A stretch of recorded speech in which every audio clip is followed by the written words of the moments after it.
Welcome everyone to our Catalyst number 4.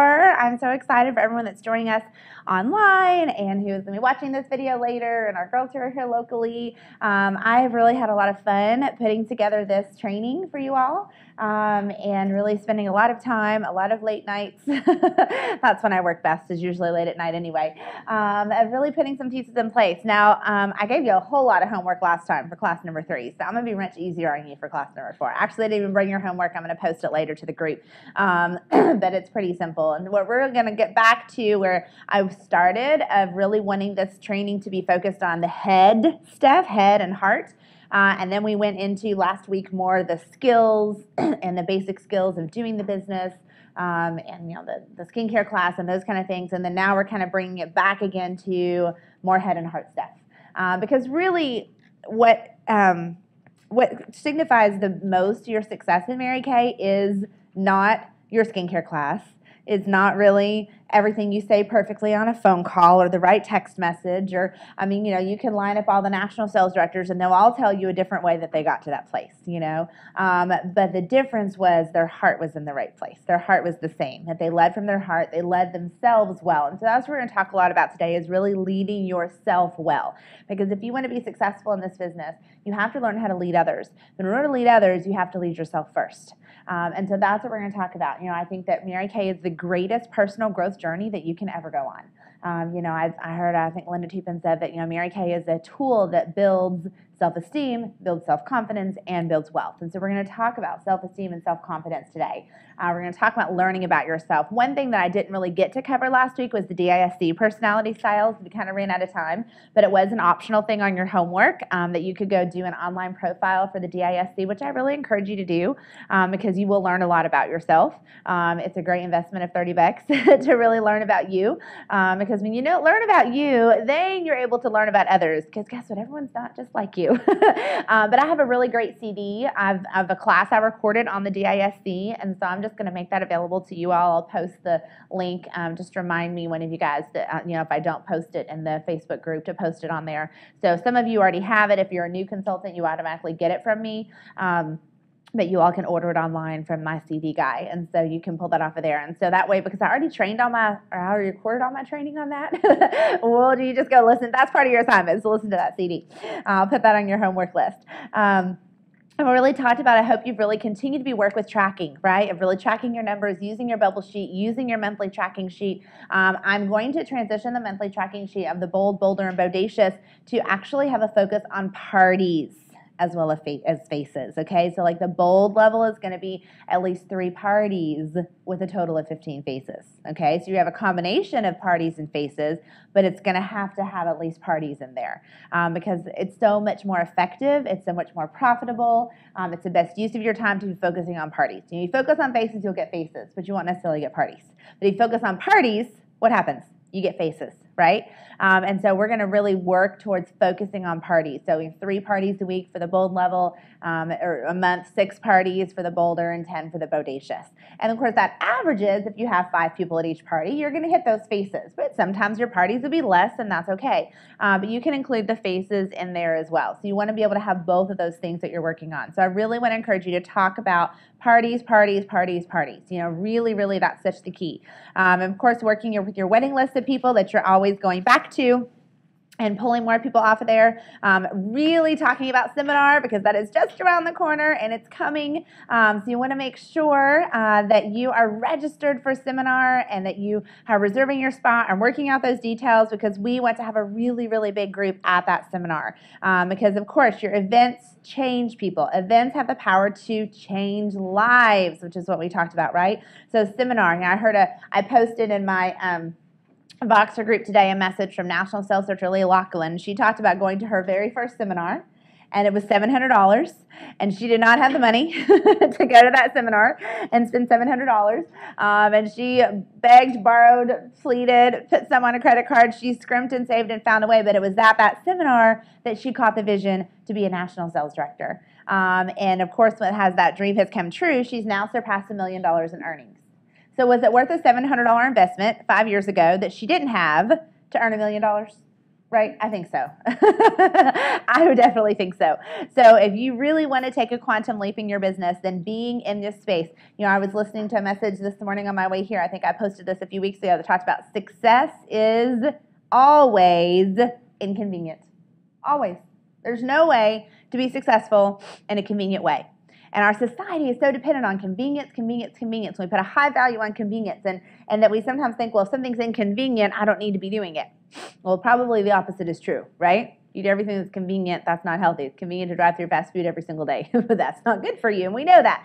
And so it is inconvenient. It is inconvenient to work out the arrangements and go be away from your family for several days, to find the money and pull it from something else. That's inconvenient. Yesterday I drove up to a director meeting with National Sales Director Julie Weaver, and I really found myself going, oh, it's June, we have huge goals, do I really want to go spend 3 hours in the car, to spend 2 hours there listening? When I say, it's inconvenient, and I'm willing to be inconvenienced to put myself in the space of people that are going to grow me personally, that expand my mind, that expand my heart, that expand my vision and speak into me. And every single Mary Kay event, those major events that we have come up, the seminar, the retreat, the leadership conference, career conference, quarterly events, your unit meeting, it's inconvenient to get all dressed up 6 o'clock on a weeknight. It's inconvenient to wear a suit jacket when it's 80 degrees outside, but there are those things that they are so worth doing. Just being here this morning is an important part of that. And so realize that if it's inconvenient, that's probably exactly what you should be doing, right?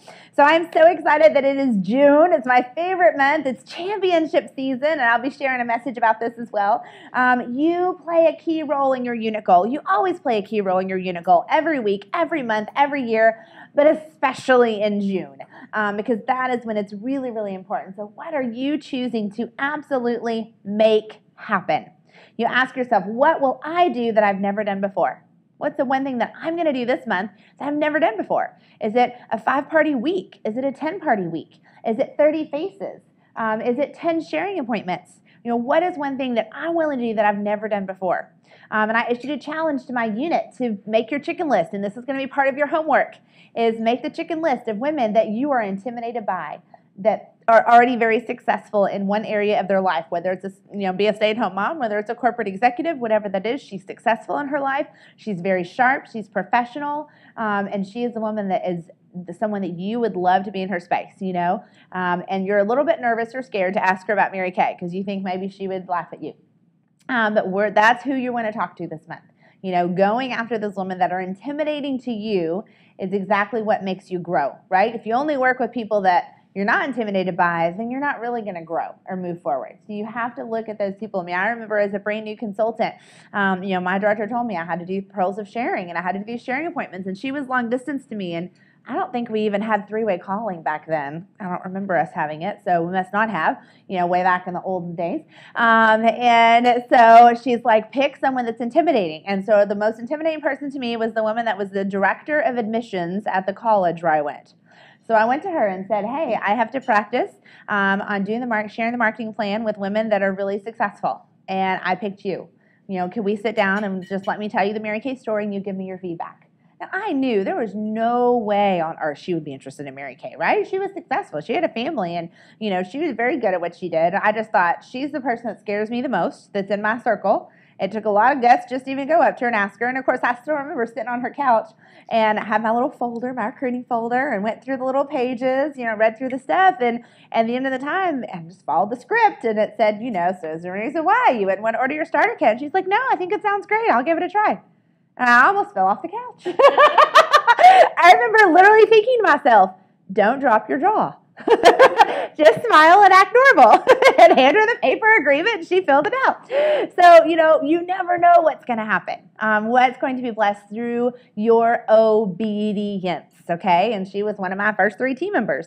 So what is one thing that you have been avoiding doing in your business? What's one thing that you have been pretending not to know? Like, I'm pretending that I don't really know those people. I don't really have to call them. Yes, you do. What have you been avoiding? Those stacks of referrals that you've had for like 6 months and you've kind of talked yourself out of talking to them because you think it's been too long? Or those people on Facebook that, she'd expressed some interest, or you think, I knew she'd be really great at it, but she's already so successful in other areas. It's recognizing those things. What do you need to let go of? What do you need to do less of so that you have room to do more of?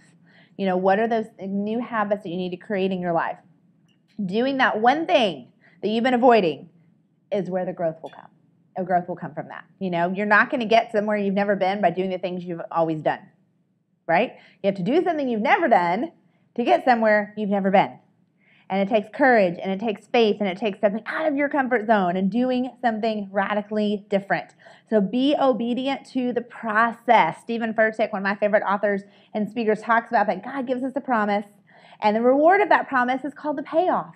But in between that promise and that payoff, there is a long season called the process. And it's easy to become weary in that process and tired in that process and lose sight of the promise or lose sight of the payoff or start to wonder. He talked about, we think in our, just like I said earlier, inconvenience, I think we're so trained to think, well, if something's hard, then I probably don't need to be doing it.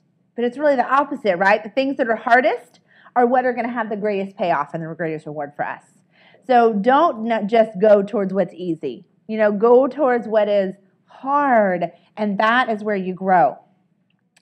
Those trenches is where you just have to keep working. Holding parties is the process in Mary Kay. Period. End of story. That's it. Holding parties. Holding parties, developing that skill, recruiting from those parties, those sharing appointments, but holding parties, face-to-face time with people is the process. And you're going to go through a lot of not so good ones to find the good ones, okay? You have to work with large numbers. Julie Weaver talked about, she's saying, we focus on, we would never say, if I said this to you, you would laugh at me. And I said, well, I have all these customers, right? We all have customers, okay? Right? We all have customers in our customer base. And I would bet that we have customers on that customer base that aren't using all the products. Is that true? Do we have people that aren't using all the products? Or that aren't using them all correctly? That aren't using them all correctly? So what if I said, well, I'm just going to wait till all my customers are using all Mary Kay skincare and makeup perfectly before I go get new ones? That would be a little insanity, right? That would be really dumb thinking. Okay? The same is true with your team members. You're going to have team members. You're going to wait till all your team members are all doing things the way Mary Kay can do it before you go get more? No. You're going to be stuck a long time. So, that a third principle applies to your customers. A third, really, really great, really strong customers. A third, order some stuff here and there, and then a third you never see again, okay? Your team members are the same way. A third of them are really going to work the business and do well with it. A third of them are going to just kind of hang out and order here and there, and a third are going to quit. That's just the way it is, whether you have 300, or whether you have 3,000. That's what Julie talks about. She said she has this incredible income, this huge success, $1 million a year for multiple years. And she said, I have the same numbers. I don't have any different people than you have. I just have more of them. I have 400 people in my unit instead of 4 or 40. That's when that third that's doing something adds up a lot more. And the third just doing a little bit adds up a lot more. And so it's really, there is that magic in the numbers. The safety in numbers, right? There is that within your business. The more parties you hold, the more you dig through the dirt, you're going to find the gold, right? And so be willing to do that process. The sooner your next party is, the closer you are to your goal. When there's a long distance from one party to the next, you're further from your goal. So the sooner your next party is, the closer you are to reaching your goal. So asking yourself each morning, when's my next party? When's my next party? When is my next party? Because that's how close I am to my next goal. I read this quote and I love it. It says, champions aren't champions because they're braver than everyone else. Don't we look at people who are super successful and be like, man, she just doesn't have fear. She just must have all this much more courage than me. No, they're not champions because they're braver than everyone else. They're champions because they are braver longer than other people. And that's what victory looks like. That's what success looks like, is being braver longer. When other people quit and give in and throw in the towel because it got hard and it was tough, it's being braver longer. I have passion. Your director has passion. Your national sales director has passion. And we invite you to be part of this victory this month, this next year, these next years in Mary Kay. We invite you to be a part of that. When you wake up on July 1st, are you going to be a wish I had or a glad I did? You're going to be exhausted from success or rested from failure? The choice is yours. Turn off the back burner excuse. What's the back burner excuse? Well, I have this major whatever going on in my life. And you already kind of start to think, well, people would understand, if I just waited or I waited a little bit longer, then you have already given up on it. You've already thrown in the towel. Mary Kay Ash told the story of two little schoolboys who had missed the school bus. And so they were both so upset they missed the bus. And one little boy got down on his knees and started praying. And the other little boy started running. And the boy said, well, aren't you going to pray for it? He said, yeah, I'm going to pray while I run. So you pray while you run in this month. You pray while you run to your goals. You're not just going to sit there and be like, all right, God bless me. And then just sit in your house and wait for all the people to come knock on your door that are all want to buy products and join your team, right? Not going to happen, okay? Working through obedience. The Bible tells us, story after story after story, when they were obedient in the seemingly small things, that's when God can come behind it and bless it to be something bigger. Your goal could make someone else's dreams come true just because you share the opportunity with her. How many other people's dreams are tied to your success? And those of y'all who were here Tuesday, I'm going to share a couple of the stories that I shared with you. I had the privilege of spending the weekend with our senior national sales director, Jan Harris, and she told some just some powerful, amazing stories. And you see this person that's now earned $10 million in Mary Kay, and you think, whoa, she just has it all. Like, it's always been easy for her. She has tons of money. She doesn't have to think about it. She doesn't have to worry about it. They have this gorgeous home.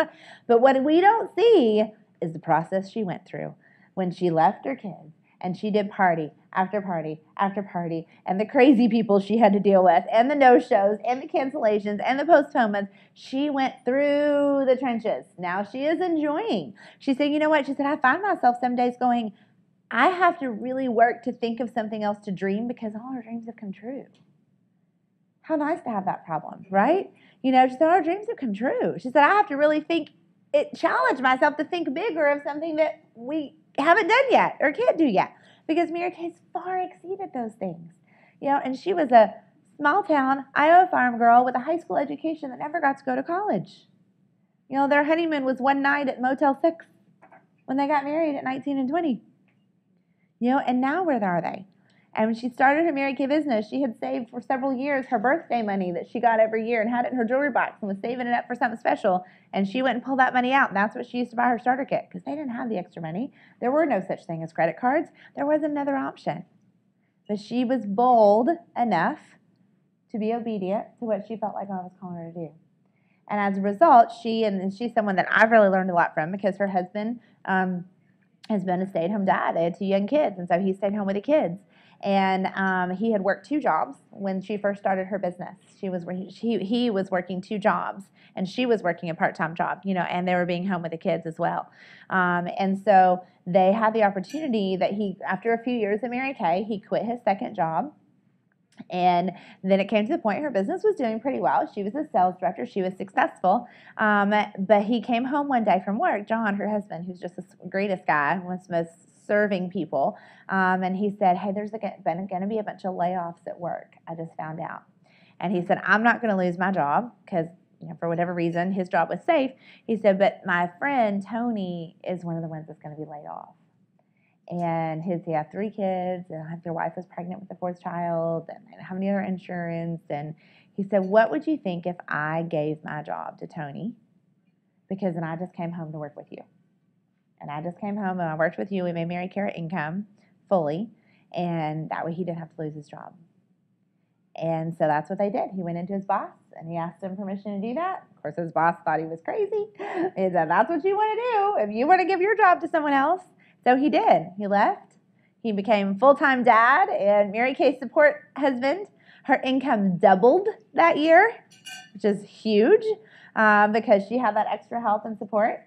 And 25 years later, when they went back to Iowa and ran into someone that worked at that same company, they asked about, is Tony still there? Because they kind of lost touch over the years. And he said, oh, Tony, yeah, he's the boss now. He's the boss of the company now. Now, Jan had no idea in her Mary Kay starter kit that that was in there.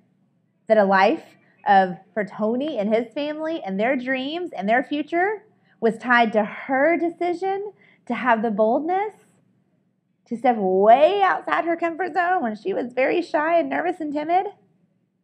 You know, she found a way. She joined in April, and she found a way to find the money when they had no money at all to take her husband to seminar that July because she knew it was important. And her director said, this is what we do. We go to seminar. And she said, okay. And she said, you bring your husband. And Jan held the extra parties to make the money to go to seminar and bring her husband to seminar. And that was the first time either of them had ever flown. Hey, they were in their early 20s, had never flown before. And that was where the vision was caught, and she knew that's where she was supposed to be. Was it a worthwhile investment for her to hold those extra parties, to make the money, to go to seminar, to now have $10 million, right?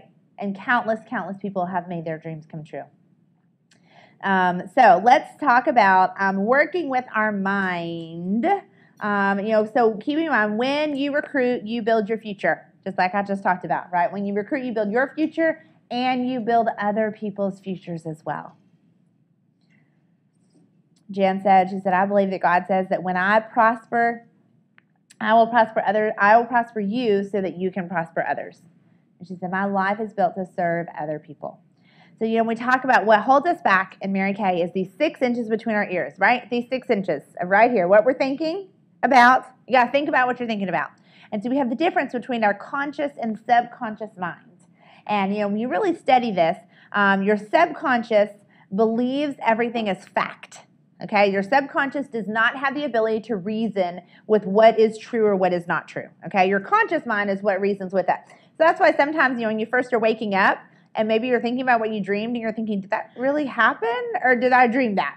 Because your subconscious is confused. And, I've had times where I woke up and my husband did something terrible in my dream, and I'm mad at him. I'm furious. And what? I'm in my dream, this is what you did. And I am ticked off at you. I'm sorry. I have very vivid dreams. So I could write books and movies from what I dream about. It's something in my family. My mom and my sister are the same way. But your words are powerful. And so you have to learn to harness the power of that subconscious mind, what you're thinking about and what you're saying. It seems small, the little things that we say every day, just in conversation, just that we say to ourselves, even more so than what we say to other people. They make a huge difference. So we're going to change some of your vocabulary. I think I mentioned a couple of these last time, but I have a whole list here that I got from a sales director that I'm going to go over.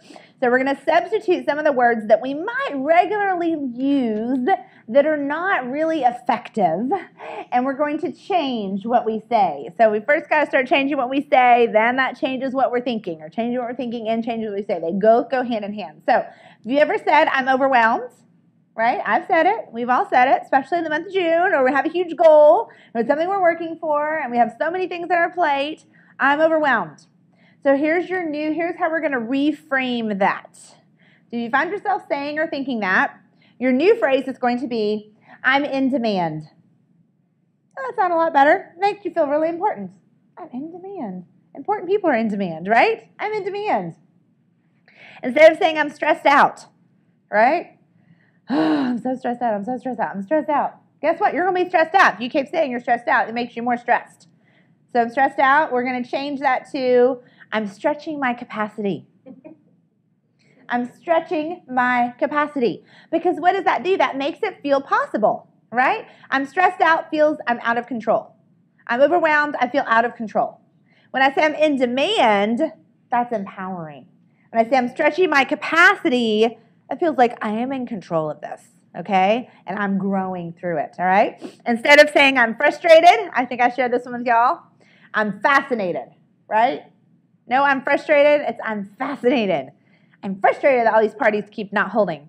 I am fascinated why these parties are not holding when there should be. I'm going to figure this out because fascinated means there's a solution and you can find it. Again, frustrated feels out of control. Fascinated feels like this is a challenge and I am up to the challenge and I'm going to do this, all right? Instead of I'm confused, I'm confused about what I should do next. I'm confused about whatever. It is, I'm about to have a breakthrough. About to have a breakthrough. Again, it's empowering. I'm about to have a breakthrough. Instead of I'm irritated, I like this one. I'm going to say I'm stimulated. Say that to your husband, right? Instead of I'm irritated, I'm stimulated. All right? Instead of I'm tired, I'm catching my second wind. Right? Again, it's like, woo, the energy is coming, right? I'm not tired. I'm catching my second wind. It just hasn't got here yet, but I know it's coming, right?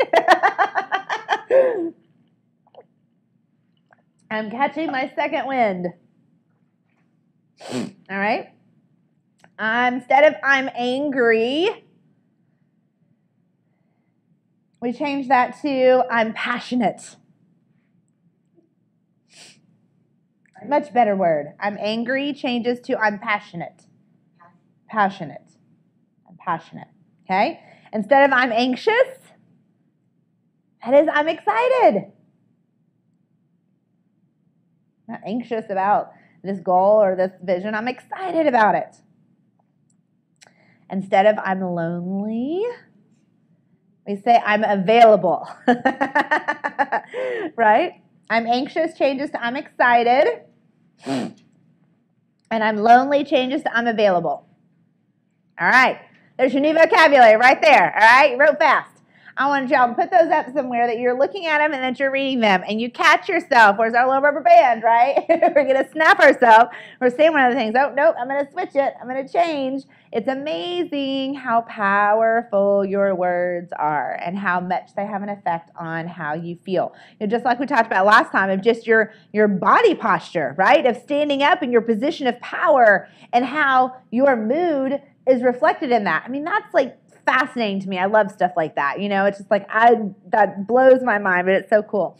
You know, I find this is, I think women, we have a greater problem with this than men, is that we are always, oftentimes, like, apologizing for ourselves. I'm so sorry. Well, it's important to apologize when there's really an apology needed, right? But if you're always just saying, I'm sorry all the time, I'm sorry I did that, I'm sorry, then that's an unhealthy view of your self-esteem. Right? And so it's learning, you know, don't get down on yourself. Don't get mad at yourself. You know, I hear people say, that was so stupid of me, or I'm so dumb, or I never can get this right, or I'm never going to do it. What is that doing? That's damaging. That's damaging to yourself. And so how can we reframe some of those thoughts or some of those frustrations into fascinations of saying, I'm going to change how I'm thinking about this. You know, sometimes people that keep saying I'm sorry all the time, then, you know, switch that. That is so unlike me. That is so unlike me to forget to bring that. You know, instead of saying that was so dumb for me to forget that. No, that is so unlike me. Right? And guess what? Then it becomes unlike you to forget that. So it's learning to reframe some of those things. I pulled this from the Warrior Magnificent book that I know you all are reading and loving. He talks about that doubt leads to demise. The more we doubt, it leads to death.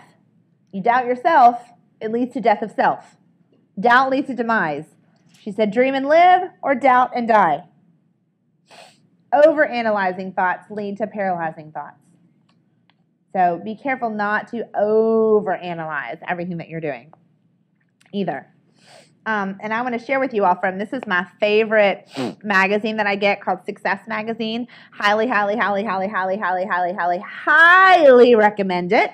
It's like $30 for a 1-year subscription, and it comes with a CD. And those are my favorites because you get a free CD every month, and we know how empowering that is. And you know, it's people that are successful in other businesses and entrepreneurial. And this is one of the best articles I have ever read out of here. I read it on the plane, and my last one I was flying back or on the way to Denver, and it's about self-esteem. And so I'm going to just read you some. I was sitting there on the plane underlining and highlighting in my magazine because there was just some really great thought processes and working on self-esteem and self-confidence, and they're two different things. And so it's learning the difference between those two different areas of your life and yourself personally and how you can grow those areas, because growing your self-esteem and self-confidence leads to helping others grow their self-esteem and self-confidence, right? And so I'm going to see if this article is posted on their website, because some of the articles they do post on the website. And if it is, then I'll share it with you all in the Facebook group. But the author talks about, she said, 10 years ago, I fell into the dumps. She said, I aired my grievances, bemoaned my crippled confidence to a friend, and she said, Amy, you were born with all the value you're ever going to get. No job, no relationship, no status, no wealth, no accolade will make you worth more. You're valuable just because you're you. Period. Just because you are you. And that's what we know that from the Bible. Is, God says, I knew you before I formed you in your mother's womb. Before you were even conceived, you were already known. And you were already uniquely created, uniquely gifted. And so if you try to look to things or people to get your value, you're going to come up short. So you have to hold your value in the only thing that gave you your value, and that is your Creator. And that's where your value comes from. This author says, one of the greatest tragedies that you can experience is to come to the end of your life and realize that it's not been everything you hoped it would be. Even more tragic is to realize that your failure to fulfill your hopes and dreams was due in large part to your inability to get out of your own way. The number one thing stopping you is you. The number one thing holding you back is you. The reason you're not where you want to be is you. So we're going to fix that, okay? Self-esteem. Here's the definition of self-esteem. This PhD doctor, super smart guy, says, here's what self-esteem is defined as. It is the experience of being competent, to cope with the basic challenges of life and of being worthy of happiness. The experience of being competent to cope with basic challenges of life and of being worthy of happiness. The experience of being competent to cope with the basic challenges of life and of being worthy of happiness. Our upbringing has an enormous impact on our self-esteem. Enormous part of it. You're born with a high self-esteem. Okay? Because as a baby, you think you can do anything, right? You think I can walk, I can crawl, I can do anything I want to. Some of us are born into healthy, highly functional families. And that circumstance that makes the journey to self-discovery and self-esteem easy. But she says most of us come from struggling families. Oftentimes there were limits, there were difficulties, there were lack of time, lack of energy, lack of know-how. And as we navigated through the many hurdles and changes in life, we added to or often took away from our own core self-worth. The important lessons that parents impart to their children is to take action. A lot happens before a child is 4 years old in how we perceive the world. If you start to walk, you fall down, you pick yourself up, and you go again. If you try to ride your tricycle, you can't make it, the wheels go around, you try again, right? I think self-worth comes from repeated actions of trying again, which means that you have to feel good enough about yourself to allow failure. Again, as a child, we get back up again, we get back up again, we get back up again. Someone learning to walk, that's what they do, right? They get back up and they go again. So how do you grow your self-worth? One area is by repeatedly trying again. Not giving up, not quitting, trying again. I posted it on Facebook yesterday from several people in Mary Kay shared it, but it was a 1-minute clip from Jim Carrey sharing a commencement speech, and talked about that, his father would have been a great comedian because he was very talented, but he chose the safe route of being an accountant and getting an accounting job and was miserable and then ended up losing that job when Jim was a teenager. And he said, you're going to fail in life. It's part of life. If you try to do anything or you attempt to live, there's going to be failure. So why not fail at doing something you love? Because his dad failed at doing something he hated. And that's even more miserable. If you fail at doing something you love, then you're going to eventually find it, right? If you fail at doing something you hate, then there's no progress. Resourcefulness and resilience are essential to a strong self-esteem. Strong self-esteem, you have to be resourceful. You figure out a way around it. You figure out a way through it, over it, under it, whatever. And you're resilient, meaning you fall down and you get back up again, and you fall down and you get back up again, right? Mary Kay Ash herself says, whose knees were the bloodiest of all? Hers. She fell down more times than any of us. What separates the winners from the losers is the time it takes to accept the fact, get back up on your feet, and go back in your ring. Everyone gets knocked down. Everyone has life challenges. Everyone has difficulties that come their way. But how quickly you get back up is the difference between the successful people and the failures. You know, people that fail or stay down. People that are successful get back up. It's that bouncy ball, right? The harder you bounce it, the higher it bounces. Okay? It's in the picking up after failure that self-worth is supported and prospers, she says. I think what stagnates people is a lack of action. You can always make a second choice. You can always remedy a mistake that has been made. You can always go in another direction. But if you don't believe in yourself, then you procrastinate and you avoid, and that draws your self-worth down. Action will bring your self-worth up. Action. Taking action. Where are you going to take action in your business, in your life, in your health, in your relationships? Where are you going to take action? Some decision, she says, is better than no decision at all. Disciplining yourself to do what you know is right and important, although difficult, which we just talked about that, right? Success and inconvenient, is the high road to pride, esteem, and personal satisfaction. It's Margaret Thatcher. The important step is to clear out what you don't want so you can replace it with what you do want. You know, there's a whole lot of people that know what they don't want in life, but what do they end up with? Exactly that. Because if you're only thinking about what you don't want, that's what's going to come to pass. You know, I don't want this goal to not happen this month. I don't want these parties to cancel. I don't want this person to back out. I don't want this person to get scared or get timid or, think this of me. Well, what usually happens? That, because you spoke it. You spoke that. So instead, focusing on what you do want to happen. What is the positive result of that conversation? What is the positive thing that's going to happen as a result of that? Self-defeating behavior occurs when we fail to learn the lessons that life tries to teach us. It represents the victory. Here we go. This is what you want to choose. You want to choose, the victory of impulse over awareness, immediate gratification over lasting satisfaction, relief over resolution. I was listening to the thing on the way here, and she talked about successful people focus on positive results, where unsuccessful people focus on the positive means. Like, it's easier to not go start your own business and just work for someone else your whole life. That's easier, right? It would feel better to just stay at home on the couch and watch TV tonight. But is that going to give you a positive result? No. And so we have to focus ahead, focus more on the positive results than on just doing what I want to happen or feels good on the way there. These are self-defeating behaviors and negative habits that are symptoms of low self-esteem.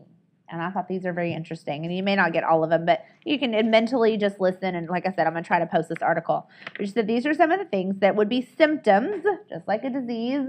They're symptoms, right? This is a symptom of someone that has a low self-esteem. Number one, lacking self-discipline or being unprepared. Being envious of others.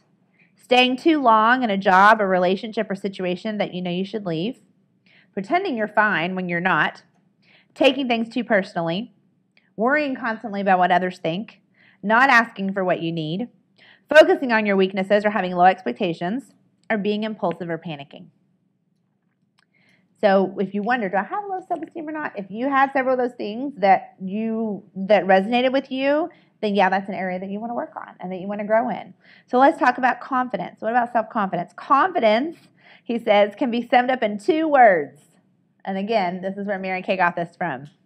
I can.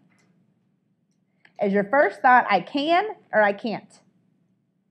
What is your first thought that you go to when you see an obstacle, when you see a challenge, when you see a frustration? Is your first thought I can handle this? Or I can't and I'm going to succumb to it? I can figure this out. Lack of confidence can be summed up in 2 words. I can't. I can't handle it. I can't figure it out. So again, what is your first thought? Whenever something is in front of you, what's your first thought about it? I can conquer it or I can't. When you panic, you compromise confidence. When you panic, you compromise your confidence. Being proactive contributes to confidence. We talk about taking action, right? Taking action gives you confidence. You get self-esteem by doing esteemable acts. This is lack of self-discipline isn't a character flaw. It's a habit that needs replacing. Some people think, well, I'm just not as disciplined as she is. Well, you can fix that. Because you're not born with discipline or not discipline. It's a learned thing. And you can fix it. You can change it. Spend some time making a list of habits that sabotage your productivity and preparedness. Another symptom of the low self-esteem is the envy. Comparisons kill confidence because they put our self-worth on a measuring stick. When you compare to others, you always come up short. So never, ever compare yourself to someone else. Don't compare your journey. Don't compare your strengths or weaknesses. Don't compare your team. Don't compare your journey, your giftedness to someone else. Our goal is to have a constant core of confidence that we carry with us everywhere. We want confidence. It's not just situational. It doesn't just depend on I'm confident in this area but not in another area, right? We want to have the type of confidence that we must stop comparing ourselves to others. And if you want to have that confidence, we stop comparing. Period. End of story. Stop comparing. We must instead start admiring and aspiring. When it's the people that are successful, that are where we want to be, that are who we are, we admire them and we aspire to be like that. Instead of thinking, I could never be in that position or have what she has. It's, wow, that is awesome. And because she's doing it, that means it's attainable for me as well. Our goal is we have to change the story in our head, right? We're the authors of whatever stories we've been using to justify our inaction. That was really powerful. We are the authors of whatever stories we've been using to justify our inaction. The story of no one wants to book with me, no one ever buys from me, people aren't recruiting right now, no one has any money. What are those stories you've been telling yourself? Right? The last person I talked to quit, so why would the next person be any different? Right? There's either a fairy tale or a realistic story in your head, and that has to be changed. No one on the outside can do it for you. I can't change what's in your brain. I can't motivate you. It's your job. It's your job to do that. When your self-worth goes up, guess what? Your net worth goes up too. There's good motivation, right? Your self-worth goes up, your net worth follows it. But we have to take baby steps, just like those verbiage, those words that we talked about. Take baby steps. Just a very simple phrase, just changing that is a step in the right direction to building up more confidence in yourself and a higher self-esteem. Just those small steps lead to big results. As we take those small actions, we build our self-esteem. We begin to feel like we are enough. I want you to write this down on your paper. I am enough. I want you to say that. Make that part of your affirmation every single day. I am enough. Capital letters, big, bold, underline it. Put that somewhere. You're going to see it every single day. Put it over your mirror. I am enough. Be confident in who you are, what you can do, what you already have within you, what you're capable of. She's saying, a great way to really gain confidence is to get really good at something. There is things in your life that you're already really good at. There are things that bring you joy. One of the things I was talking to a director yesterday, and she loves animals, always loved animals. And she said, I think I'm going to start volunteering at this animal center. I said, that is a great idea, because that's an important part of who you are. And so in our minds, we can go, well, I need to work, Mary Kay, I need to work, Mary Kay, I need to work. I have this big goal, I'm not where I want to be. But if you're not getting the fulfillment and that sense of satisfaction of this is what she loved to do, this was a huge part of her childhood, was taking care of animals, and she has a passion, a love for animals, but that's a missing in her life for the last 8 years that she's been in Mary Kay. That's not healthy. So we got to go add that back in, then you have a greater self-confidence because you're really good at this area. And guess what? That confidence translates into that Mary Kay business as well. So what are those areas of your life that fill your bucket? What do you enjoy? What are you good at? No, you don't spend 40 hours a week doing those things, but that's not going to get you somewhere. But you do find a way to add that into your schedule. There's a feeling, the feeling is between being entitled and being worthy. And there's a lot within our society of people that feel like they're supposed to be entitled to something, right? Entitled to this, entitled to that.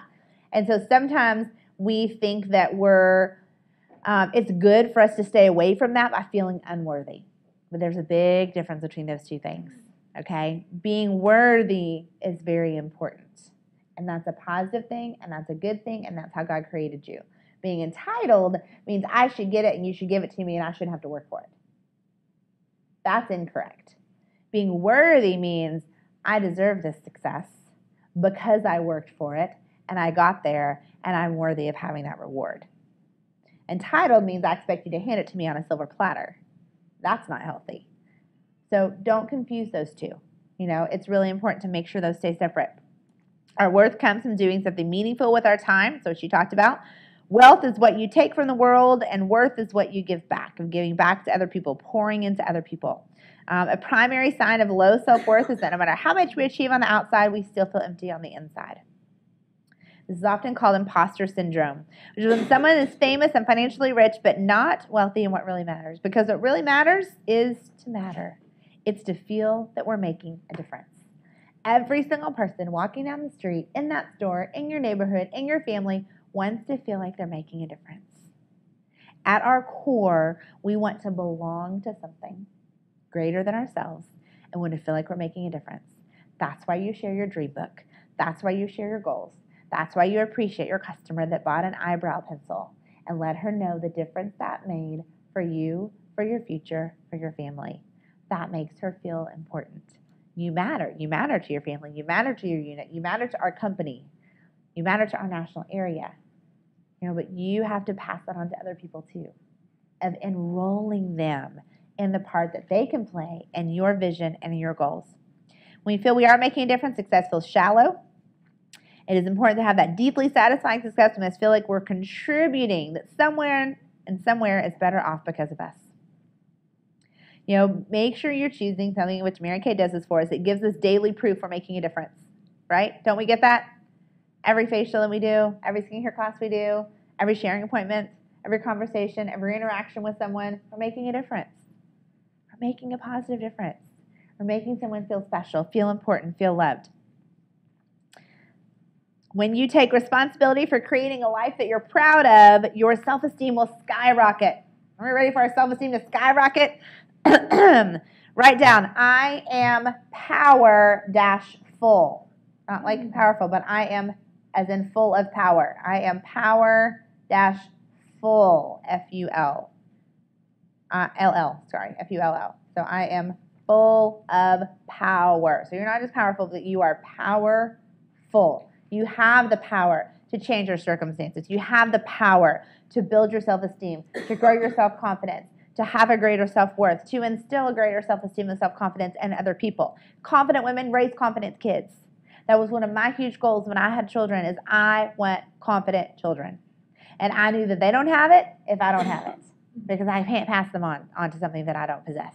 And so I invested a lot in myself personally so that I could have very confident kids. And I do have very confident kids. A little overconfident sometimes, but they're confident. So I think we hit that goal there. Just how powerful you want to be is up to you. Powerful people don't just have power over something, they have power from within. So your power comes from within you. It doesn't come from someone else, because if it comes from somewhere else or someone else, that means it can be taken away, right? But if it comes from within you, then you know that you get to be in charge of that.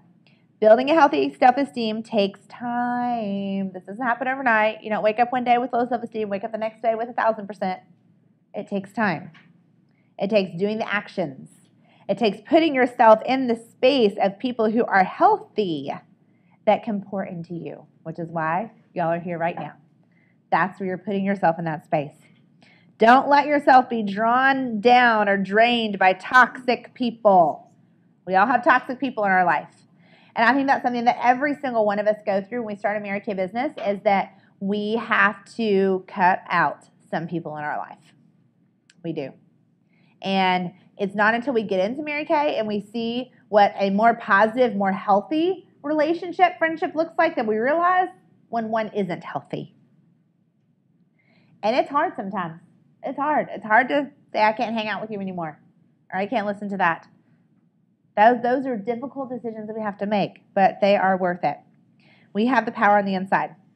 And I love this. She said everybody should get up, look themselves in the mirror in the morning, wink at themselves, and say, wow, I really like you.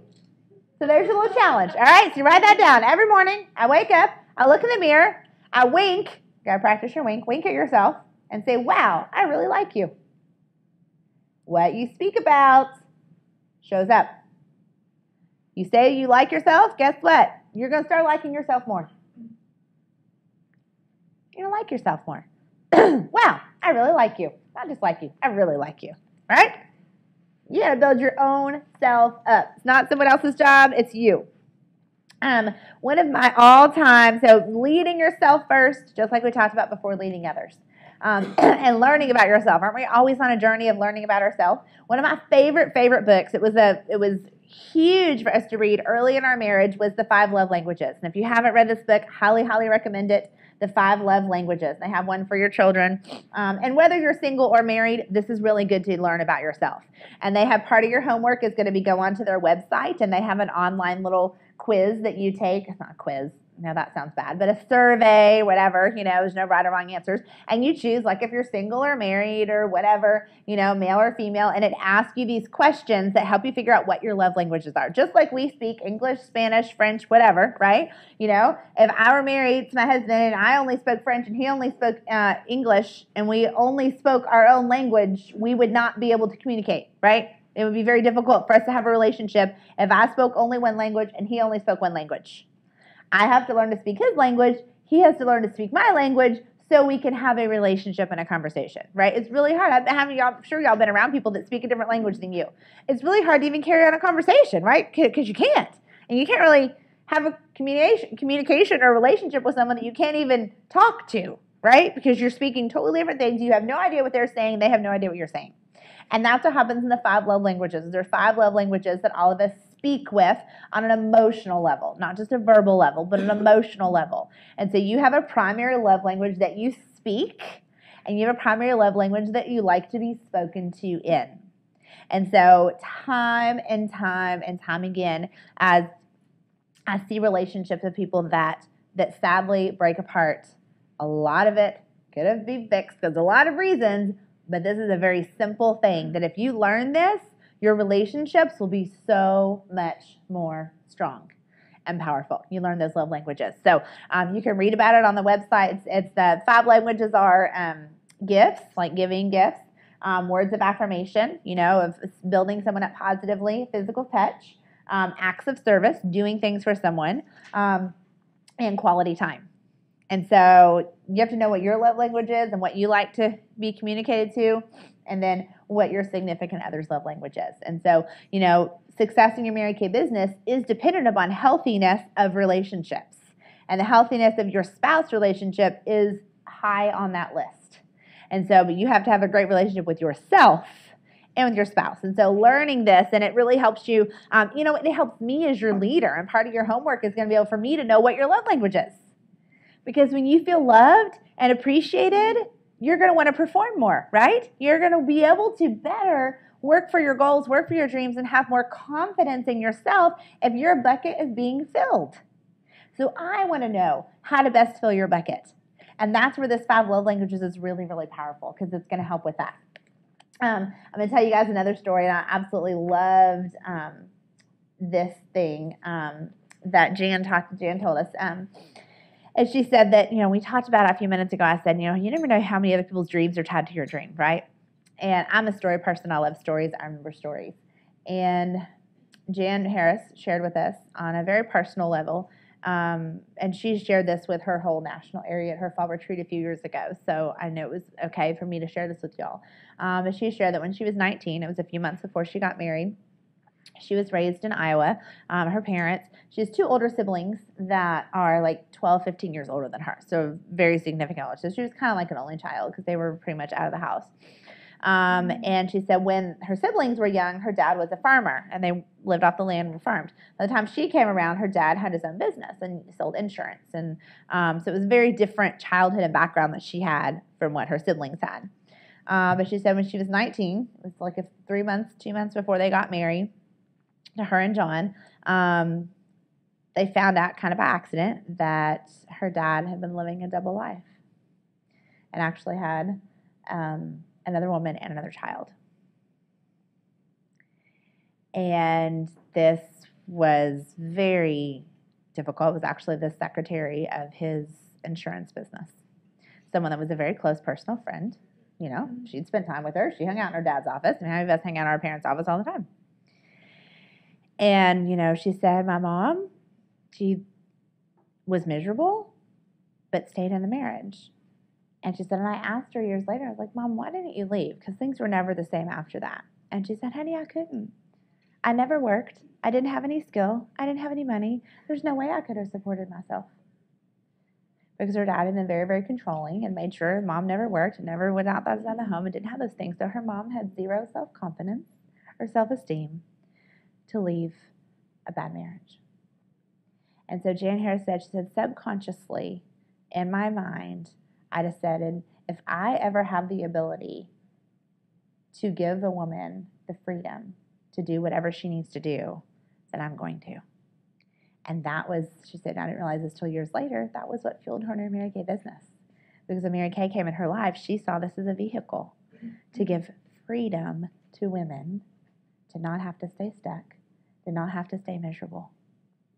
And she said, I'm not saying that my mom should have left, but she didn't have the option.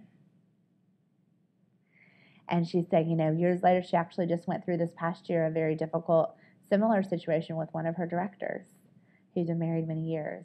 And she said, but that director, when the husband wasn't willing to reconcile or get help, was able to walk away and can fully support herself and her children because of her Mary Kay business. And she said, that gave me such a feeling of satisfaction of knowing that the parties I held over and over and over and over and over again, that now 30 years later, are able to give freedom to someone. And I wish that someone had been able to do that for my mom. I never could. And, you know, she shared that story. First of all, you think, again, you look at these people and think their life is perfect, right? Their life is perfect. They have all this money. They have this great family. Everything's wonderful. We all have stuff. We have stuff in our lives. But her Mary Kay better equipped her to be able to work through this and deal with it, even though Mary Kay came into her life a few years later after that and helped her better understand the situation and heal from it and use that as a platform to have a boldness to share with others and to give women freedom and opportunities that her childhood and her life might have turned out differently if her mom had had that option.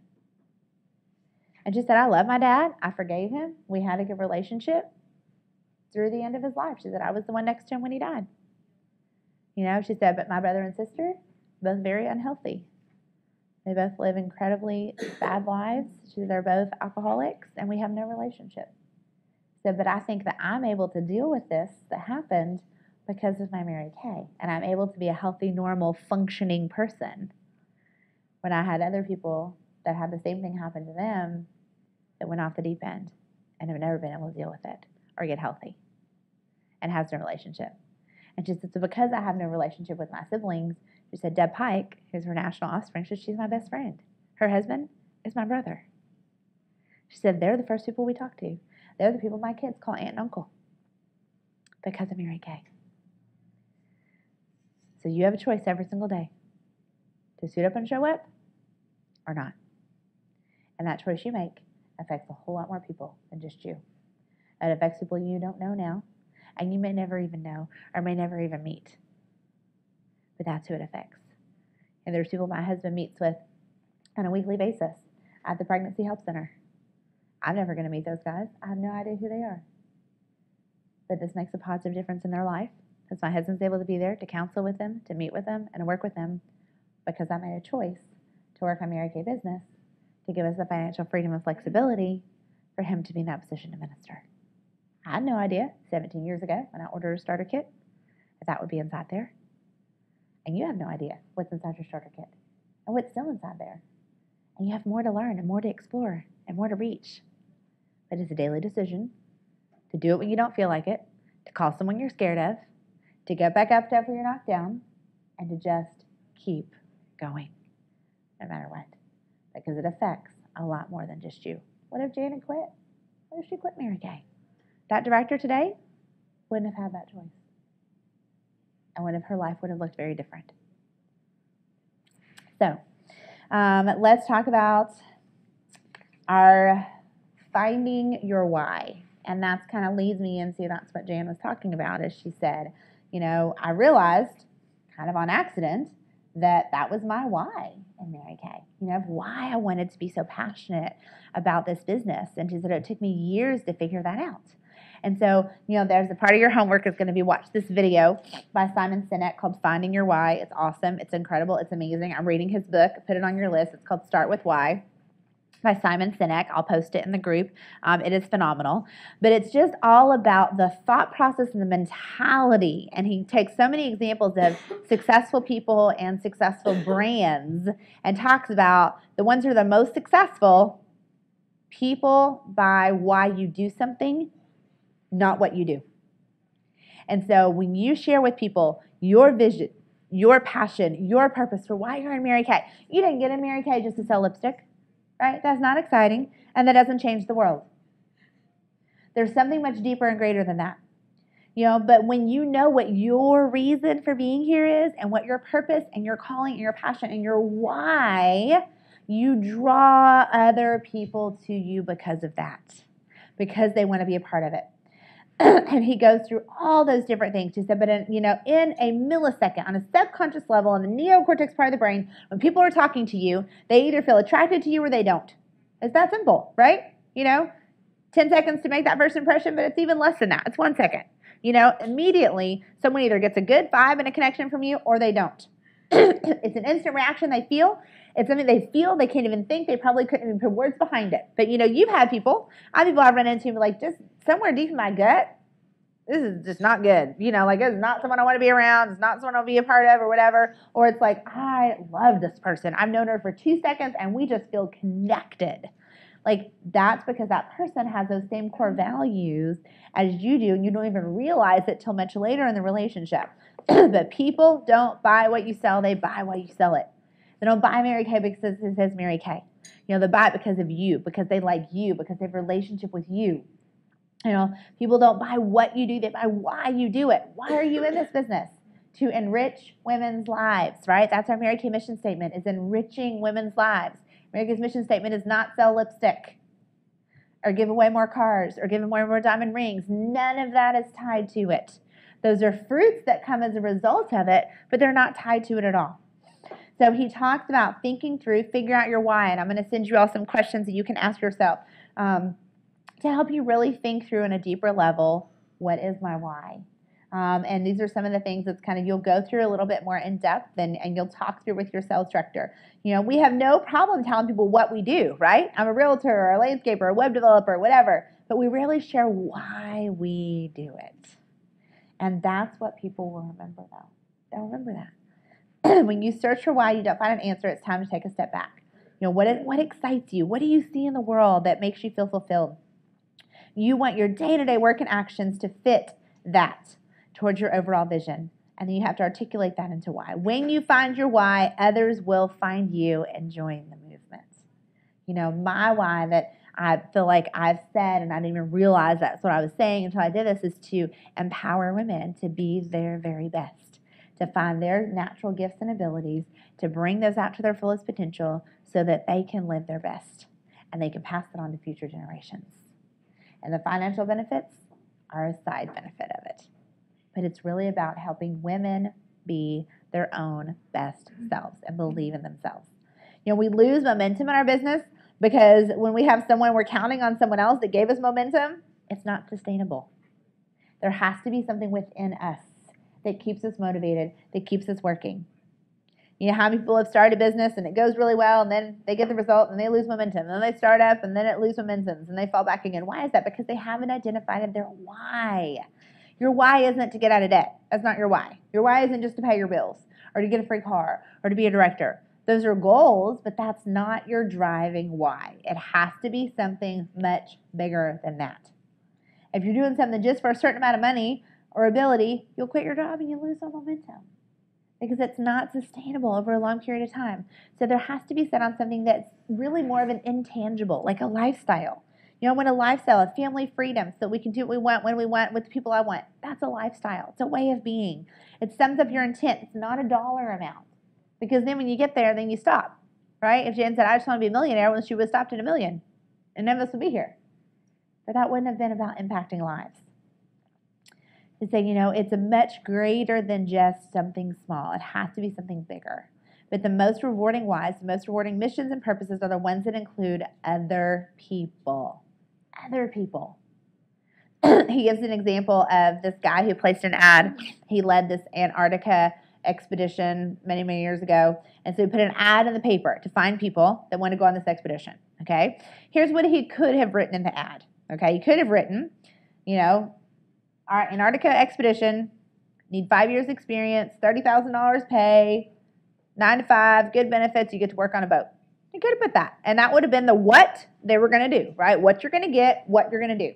Instead, here's his ad that said, Antarctica expedition, leadership required, awesome journey, you might die, dangers possible, however you may achieve greatness with a great crew. What moves your soul? The second one, right? The second one is a call to action. It's a call to, that is something bigger than myself. It's not just a pay cut. It's not just a job. That is something greater, and I want to be a part of that. And there's that huge difference between companies, between Mary Kay women, between successful individuals that focus just on the what and the how, but not the why. When you focus on the why, the rest will follow. What you lead with is what determines the results. When you open a skincare class, when you open a sharing appointment, you share, this is why I do what I do. I do it to empower women. This is my passion. This is my heart. And I invite you to join me. We're going to change the world. I want to raise up more confident women so we have more confident children who are able to go pursue their dreams and live their best lives. Do you want to be a part of that? Yeah, I don't know what we're doing, but that sounds great. That moves you on a deep level. And the people that don't connect with that are not going to be moved. And that's not who you're going to work with anyway, because you get frustrated beating your head against the wall if you're working with people that don't share those common values and beliefs at their core. That's not who you need to be working with. When you become you and you're crystal clear and you totally have clarity on where you're going, what you're doing, why you're doing it, other people want to follow you. The right people want to get on board with you. If you just said, hey, let's go make a whole bunch of money, you get a whole bunch of the wrong people. And I believe that's the difference, the main difference between our company of Mary Kay and a lot of other companies that are out there. Because there's a whole lot of other companies that were started to make a bunch of people money, to make a bunch of people rich, to make a company successful. It's all about money, money, money, money. Mary Kay did not start this business to make money. She started her company and invested her life savings to give women an opportunity that she never had, to build a life based on their values and dreams where they don't have to compromise and they have unlimited opportunities. That's what she wanted to give women. It was the intangibles. She didn't start her business saying we're going to give away pink Cadillacs. That came later. She didn't start her business saying we're going to give out diamond rings. That came later. She started her business saying, this is what I want to do. We're going to change the world. And she took 9 of her friends and said, let's do this. And let's make a positive difference in the world. That is why Mary Kay stood the test of time for 50 years. People know why this company exists. You have to know why this company exists. Those other businesses that are out there that are here today and gone tomorrow, they don't have the why. They don't have the foundation. They don't have the principles. They don't have the core values. And they don't have the founder who gave her life so that we can have this. Really and truly, if you study a lot of the most successful companies, the ones that do the best are the ones that have founders. Apple has Steve Jobs. He talks about this a lot. Southwest Airlines, those are the 2 that he talks about a lot. How did I forget his name? But most of the companies that are very successful, even Mary Kay Ash mentions Charles Schwab in her book, they had a founder. They had a person that had a heartbeat for changing the world in a positive way through this. And that's why a board of people that says, hey, we're going to come up with this great idea to make a bunch of money, that doesn't last. It doesn't last. And so you have to know why you're doing what you're doing and those other people. When you lead with that big picture, which is the why, you resonate with people at that level, the whole point is you start attracting the right people and you stop attracting the wrong people. So that's going to be part of your homework, is doing some research, digging deeper with yourself to find that why.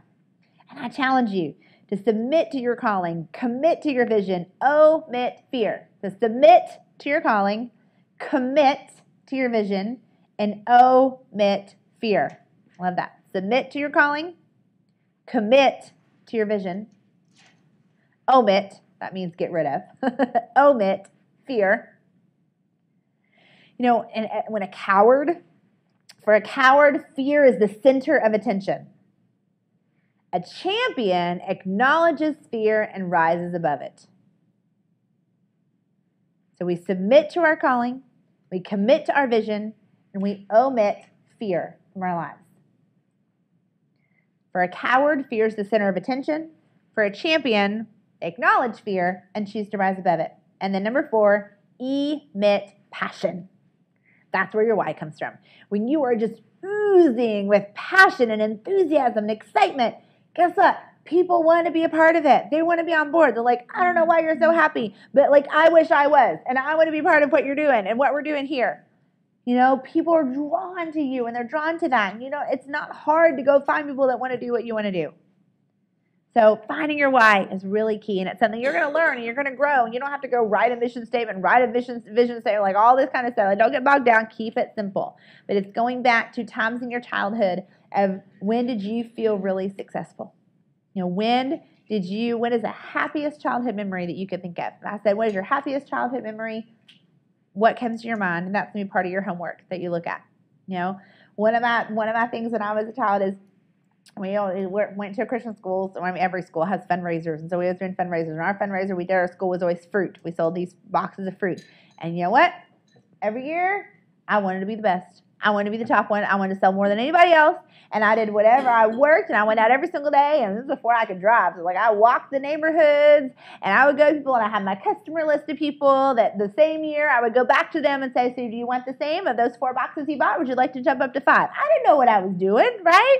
But I did those things. And I felt that sense of accomplishment, that sense of pride of winning whatever that prize was of that level. And that's what I wanted. And that's what I really enjoyed, you know, and that was a part of my DNA from back then, was wanting to achieve at that high level. You know, so one of my most fun memories is I remember being with my dad while he drove me around and we delivered all these huge boxes of fruit. Thank goodness. The lipsticks and eyeshadows are much easier than these giant fruit boxes that we would deliver hundreds of them at a time. Okay. But you know, how did I know that part of my life would lead to what this is today, right? You know, that part of my DNA, that didn't really lead to nursing, right? If I had become a nurse, that would not have fulfilled that part of me. And so because I'm that achiever, and I didn't know that, and thank goodness I figured it out. So I'm going to close with talking about your 5 fundamental needs. And so she's going to pass these out to you and go through that with you. And we're going to talk through these 5 fundamental needs because, you know, as we talked about your love language, you're learning that. You're learning your, discovering your why. Your DISC personality style. Guess what? We're complicated. We got a lot of stuff, right? We got a love language. We got a personality style. We have strengths and gifts and abilities. And you also have a basic fundamental need. And these are really easy and they're fun and they're educational. So I posted it on the unit group. If you're following along, you can print it out because it is a fill in the blank. And so I just number these randomly because I first want to talk about them and I want you to see which one or two because you're going to have 2 primary, kind of like the DISC 4 personality styles. You have 2 that are stronger and 2 that are less prominent. So in these 5, you're going to have one key one that is who you are at your core. And then usually you have a secondary one that's kind of a close second. And then the others, not so much, okay? So let's look at need number 1. I'm not going to tell you the name of it yet because I want you to just see what you identify with, and then we'll go back and fill the name. So key number 1, these people are empowered by an ambitious heart. And empowered by an ambitious heart.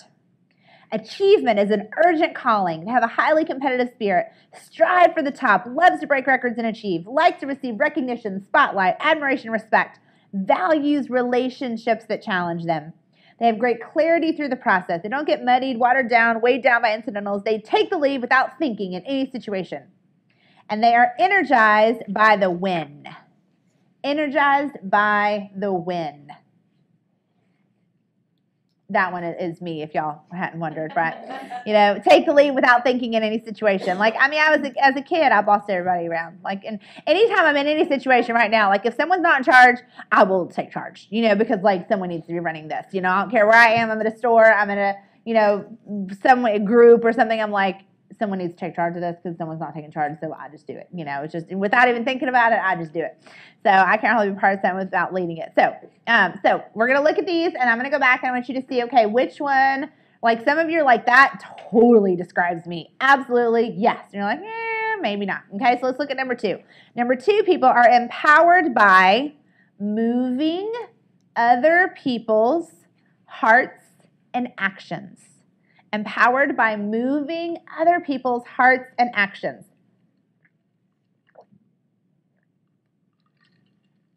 Empowered by moving other people's hearts and actions. They have a dedicated interest in how other people think, respond, and operate. They desire to be immersed in the middle of heartfelt conversation. They love to influence other people to shift, change, move, and excel. They're physically affectionate, easily demonstrate love. They require physical touch and comfort others with that same connection.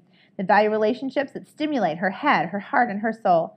Progress is made through elevating other people's beliefs and understanding. She makes friends easily, and she is energized by the ability to influence.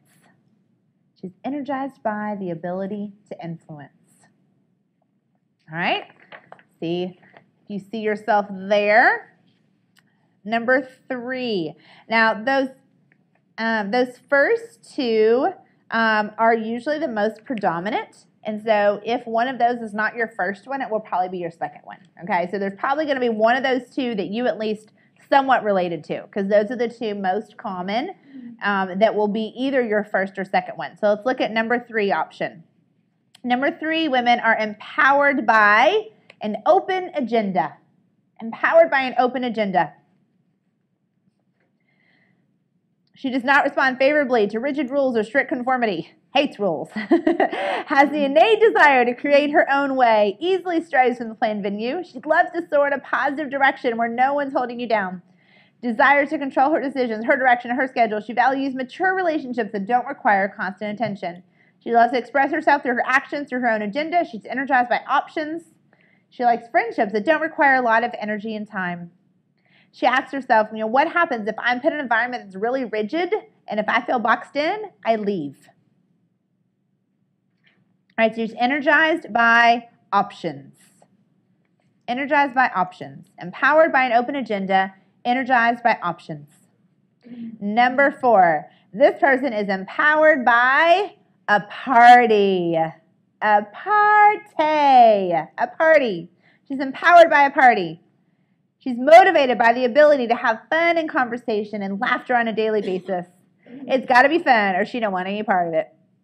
She does not respond favorably to serious, dull, or boardroom conversations or boring. Is drawn to music wherever she's at.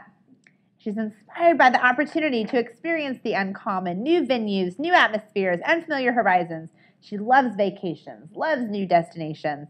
She's energized by laughter and fun. She says, what I do has to be fun. And if it's not fun, it is not pretty. If I'm not having fun, I won't do it very long. I like to work hard so I can play harder.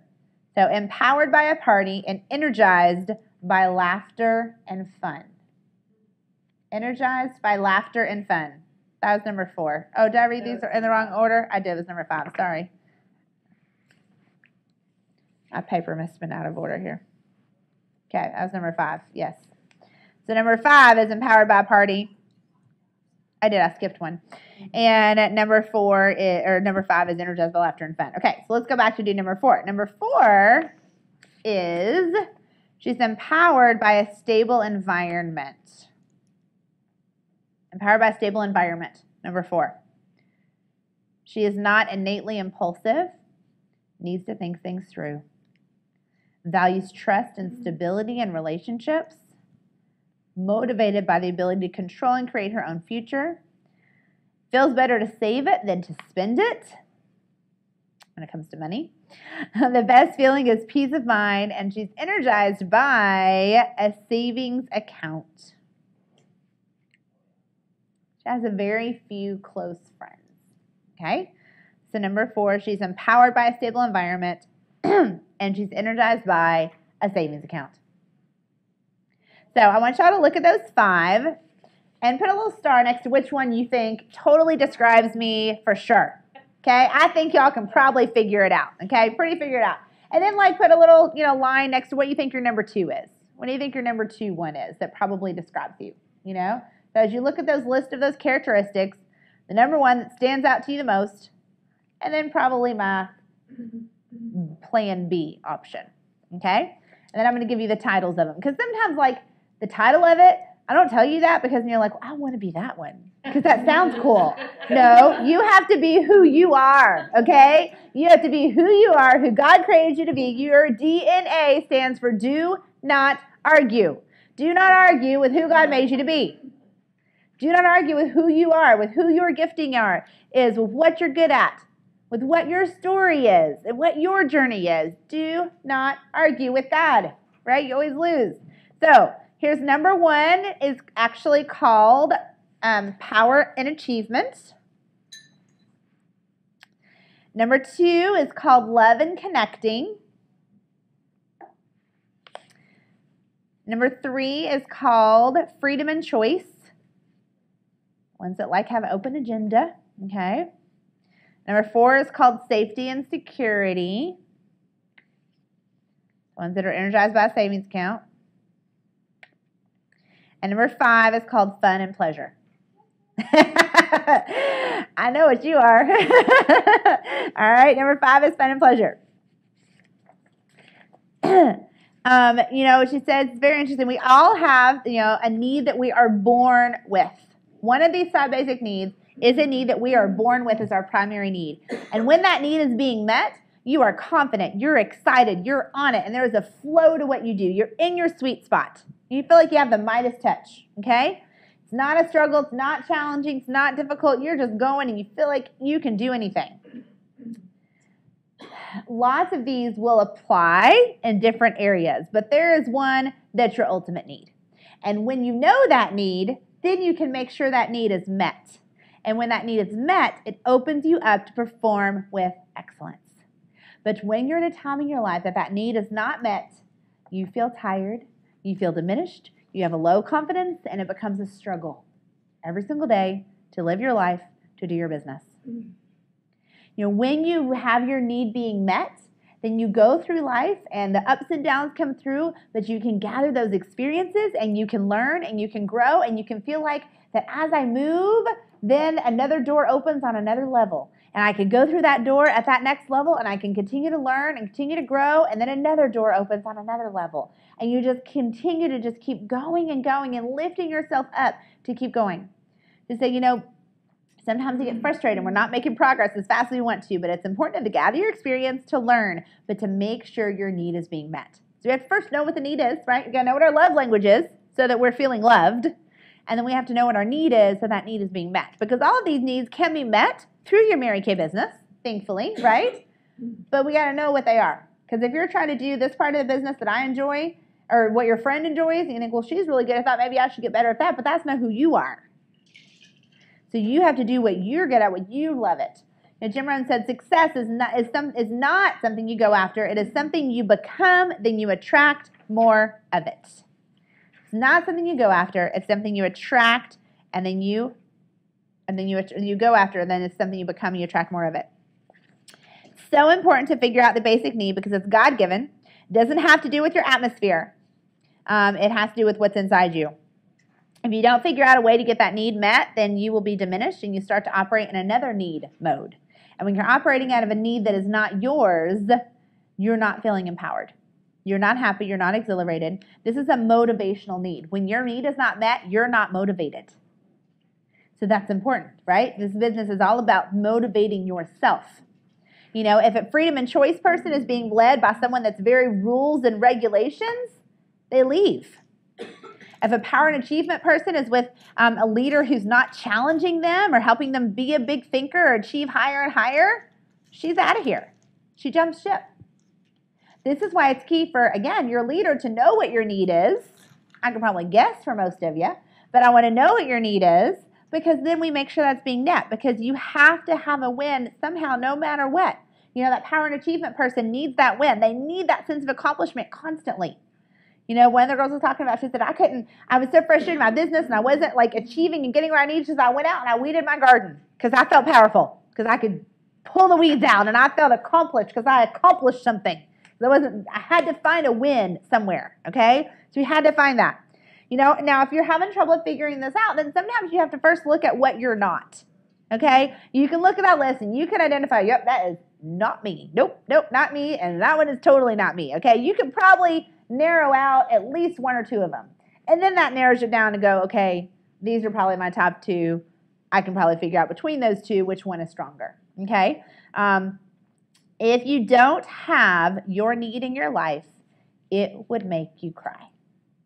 You know, Stacey James, who I got this training from, talks about, she said, you know, she always thought that she was freedom and choice, because she's very much, let me do my own thing, let me have my freedom and independence and freedom and choice. She said, but if I really thought about it, and I asked that question, said, if I didn't have this, I would cry.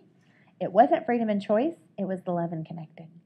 She said, if I didn't have love and connecting and the relationships in my life, I would be devastated. So that was my number one, and freedom and choice was number two. So what is the one thing in your life that you're like, I would be miserable if I didn't have this in my life? That's your number one. You know, if your top need is love and connecting, then you must spend time influencing people. You'll feel your need everywhere you go. When you're loving connected, sometimes we also will jump into the other category of someone else that we love. Like we just want to try to meet our spouse's need, and so we'll just start pretending that that's our need, but it's not really your need. And so then you're feeling unfulfilled, but you think it's fulfilling him, but it's not. You know, it's not helping you. So, knowing your need and making sure it gets met. You know, once you discovered it, you make sure your needs get met.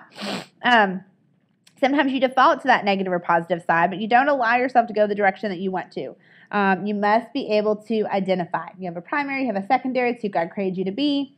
Can't wish you were something else. You are what you are. You're born with it, so embrace it and love it. When you do, you can run full out. You can run full out. There is nothing that can get in your way and nothing that can stop you and nothing that can hold you back when you know what your need is and you make sure it's being met. You must seek ways every day, every week, consistently in your life and in your business to make sure your need is met. If not, you slip into a stress behavior and you don't reach your God-given potential. If your need is not met, you're not able to impact others and reach your goals and dreams. You know, we must know what it feels like to have that need not be met so we can recognize it. See, it's key of recognition, right? You know, when something needs to change, the first step is recognizing that it needs to change, okay? So we have to recognize what it feels like when that need is not being met. And I know there have been times in my business or my life that power and achievement need was not being met, okay? And I recognized the symptoms of what that felt like, which were similar to the symptoms of that low self-esteem and low self-confidence, right? Because my bucket wasn't being filled. She said, but there will be times that in your life that maybe that need isn't met for a short term so that you can have a long-term better result. So for instance, one of the nationals, Jeannie Martin, she's very much a freedom and choice. I want to do my own thing. I don't like rules. I don't like rigidity. She said, but when I was becoming national sales director, I had to have a spreadsheet and I had to track and I had to use all the numbers and I had to fill in the boxes and I had to know the numbers and then I had to focus on that, even though it was not what brought me joy. I had to do it because it was a means to an end to get to the other side of it. Okay, so that doesn't mean that there's not going to be things that you still don't have to do that you need to do, right? There's still going to be those areas that's a short term, but you know that going in. She knew, I want to be a national sales director, so I'm willing to go through this painful process right now for a short time because on the other side of it, my need will always be met. If your primary need is met, then you're free to have the secondary one as well. She's also talked about that sometimes that power and achievement, power can sometimes be viewed negatively for women, especially within a church situation of thinking it's bad to be powerful. It's bad to be powerful. No, it's okay. It's what God made you to be. That's who you are. She's saying, when she goes to Applause Magazine, this Amy Kim talked about, she automatically goes to the back and looks at the paychecks. Not because she wants to compare herself to everyone else, but she just wants to see her name in there and where she ranks because that makes her feel empowered and excited to see that, Having a need is not a bad thing. We're all needy, right? You know, I can't tell you what you think you are. It's not my job. You have to go back, look in your childhood, find where you are. We're all achievers in Mary Kay, but that doesn't mean that power and achievement is our need, right? So especially as we're successful. Identify those stress behaviors. Here's some of the stress behaviors that happen when your need is not met, and I'll send this to you guys, but you're restless, overcritical, overcompetitive, neglects advanced scheduling, postpone decisions, fearful of making mistakes, disregard for details, argumentative, resist authority, shut down, won't talk, overemphasis on personal problems, withdrawing from the group, anxious, discouraged, hopelessness. You know, it's hopeless. No one ever's going to buy anything. No one ever wants to book. No one ever's going to sign up. You know, negative, quick decisions, distress or hurt feelings. I mean, there's a whole long list, you know, or just kind of getting mad and shutting everything off. That's what happens when the need is not being met. And so when you have some of those areas, that's when you go, oh, I need to go back and figure out why I'm feeling this way because my need is not being met. So how can I put myself in an environment that need is going to be met? Okay, and there'll be a couple questions that I'll send you guys to go over about this.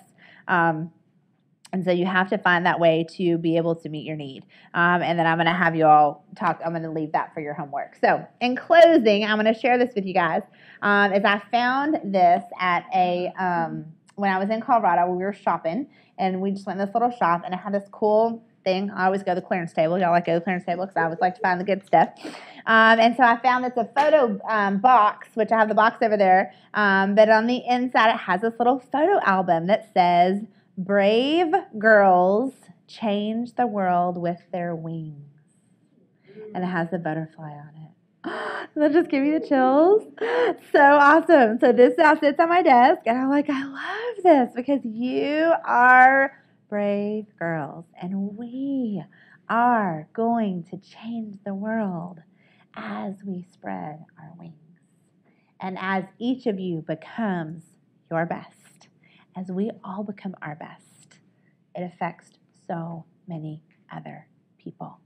You know, there is actually a scientific principle called the butterfly effect. That the tiniest little thing, the flutter of the butterfly's wings, which is hardly even measurable on the wind scale, can affect a tornado on the other side of the world. Scientifically proven, very, very small things have huge effects. The small things like your daily activity, your daily thoughts, what you're focusing on, what you're saying, what you're thinking. When you're faithful in the small things, the big things come. So I'm excited to invite each of you to join me on this journey as we do change the world. And I'm looking, and I want to hear from each of you because I'm looking to personally mentor those of you that are totally committed to moving into a leadership sales director position in the next 6 months. Because there's a role for everyone. There's a role for people that want to have a consistent, be a star consultant, hold parties, have customers, sell product. We need those people. There's a role for people that want to maybe be a red jacket, maybe have a few team members, maybe do a little bit of selling and holding parties, things like that. You know, there's a place for that. And there's also a place for those that want to step up and want to be a leader, that know you have the leadership gift and that you want to be in that place. And so as we are looking to shut down this national area in the next 6 months, that's who I'm totally focused on. And so I'm going to be looking, and I'm going to hear from each of you. I know some of you already have said, that's me. I'm on it. I will do whatever I have to. I'll do anything you tell me to do. I'll stand on my head, but I will do what it has to be a brave girl so we can change the world together, and you'll be wearing your director's suit in the next 6 months. Thank you guys for your time, for being a part of this catalyst, and I hope it has been really exciting, empowering, and I will post the homework in the Facebook group. And then remember, when you have done all 4 classes and you do all the homework, you win prizes, right? Of course. And you get to come to dinner, to my birthday dinner, at Seminar in Dallas with your director, and we pay for your birthday dinner. How much better is that? We pay for your dinner on my birthday. I'll pay for your dinner on my birthday. I'll pay for you to come to my birthday party. But your classes and your homework, it's going to be a really special time for us to have together. So I'm excited to have you guys. Thanks again for being a part of this.